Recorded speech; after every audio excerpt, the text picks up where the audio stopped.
আসসালামু আলাইকুম সুপ্রিয় ভিউয়ার্স, কাছে দূরে ভালোবাসার মানুষ যে যেখান থেকে আমার এই ভিডিওটা ভিউ করতে পারছেন অবশ্যই লাইক কমেন্ট শেয়ার করবেন। তো আজকে আসলে আমরা নিজেদের আত্মীয় স্বজন ভাই ব্রাদার তো সবাই আজকে আসলে একটু সময় পাইলাম, তো নওগাঁ হাটে গেছিলাম এমনি বেড়াইতে যাওয়ার পরে দেখলাম তিনটা চীনা হাঁস নিয়ে বসে রয়েছে। তো সেই হাঁসটা আসলেও ব্যাপারীটা বিক্রি করতে পারলো না, তাই হট করে আমরা হাঁসটা কেনার পরে অটোমেটিক খাওয়ার আয়োজন করে ফেলেছি। তো দিন শেষে খাটাখাটির পরে রান্না করার পরে এখন আমরা খাওয়ার মুহূর্ত। তো যাই হোক, খাবারগুলো আপনাদেরকে দেখাবো। এই যে দেখেন, এক একজনের সর্বনিম্ন 500 গ্রাম করে মাংস হবে। আর ভাতের কথা তো বলাই যাবে না, মাথায় নষ্ট। তেলাও খাওয়া শুরু করো ভাই। দেখো তো আসলে মানে রান্নাটা আমি নিজেই করেছি, তো তরকারিটা কিরকম টেস্ট হয়েছে একটু অডিয়েন্সকে জানাবেন। না খাওয়া শুরু করো তোমরা। খুবই ভালো হয়েছে। বিসমিল্লাহির রহমানির রহিম।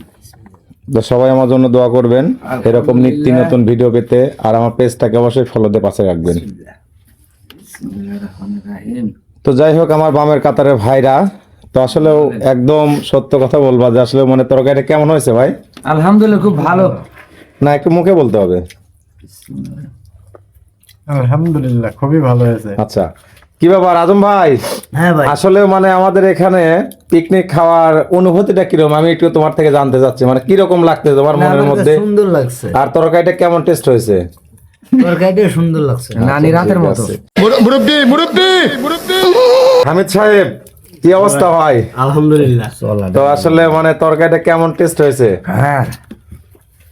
তাতে এরকম রান্না করলে কি আসলে মেয়েরা আমাদের সাথে পারবে? আমার কোনো সম্ভবই না। তার কারণ আমরা যেরকম ভাবে রান্না করছি মেয়েদের কখনো এরকম ভাবে রান্নাই করতে পারবে না। এবারে শালা সমুদ্র চাল তুই কখন? বাবা ভালোই লাগতেছে। না ভালো লাগতেছে? হ্যাঁ খুব ভালো লাগতেছে। তো মাংসটা আসলে কিরকম হয়েছে? না একের। আমার সেই চদ্দীয় বড় ভাই প্রাণপ্রিয় বিল্লাল ফকির ও তুমি খাইছা তুমি। ভাই আসলেও একদম সত্য কথা বলবেন যে দেখেন আমার নানি এ যাবত এরকম তরকারি ভাই কখনো তোমার কোনোদিন। নানির থেকেও ভালো হয়েছে তোমার নাটা ভাই। যাই আমার ওই যে নানি আছিল না যে জুসনা, সেই জুসনার ক্যাটাগরি হয়েছে তাই না ভাই? হ্যাঁ। একটা হাড় কামড় দাও তো দেখি কিরকম শব্দ হয়। কোনটা? হ্যাঁ যে কোনো একটা। এই দে। হ্যাঁ। কঠিন স্বাদ। আচ্ছা, তো ভাত খাওয়ার পরে কিন্তু আমাদের স্পিডের সুব্যবস্থা আছে। এছাড়া স্পিড খাওয়ার পরে কিন্তু আমাদের দই আছে, কিন্তু দইটা ফ্রিজে রয়েছে পর্যন্ত নিয়ে আসেনি, তো খাওয়ার পরে আমরা নিয়ে আসবো, ঠিক আছে? আর আমার পেজের নাম হচ্ছে জীবন সাহেব। তো আমার পেজটা সবাই ফলো দিয়ে পাশে থাকবেন। তো আসলেও মানে আমার ভিডিওটা অনেক লং হয়ে যাচ্ছে, কিন্তু সমস্যা আসলে আমি নিজেই দেখতে পারতেছি না যে আসলে আমার রান্নাটা কেমন হয়েছে। তো যাই হোক, প্রিয় অডিয়েন্সটা এই যে মানে চীনা হাঁসের মাংস আমি একটা খাওয়া দেখি। খাওয়ার একটা সুব্যবস্থা করেছে। অপূর্ব আসলে আজকে রান্নাটা যে মানে এতটা ইন্টারেস্টিং হবে আমি এটা আসলে বলে বোঝাতে পারবো না। যদি আসলে আপনারা খাইতেন তাহলে বুঝতেন যে আমাদের আজকে রান্নাটা কতটা সুন্দর হয়েছে। সত্য কথা। হ্যাবি হয়েছে।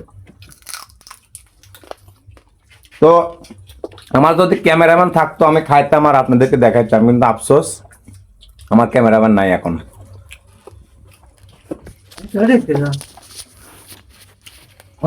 তো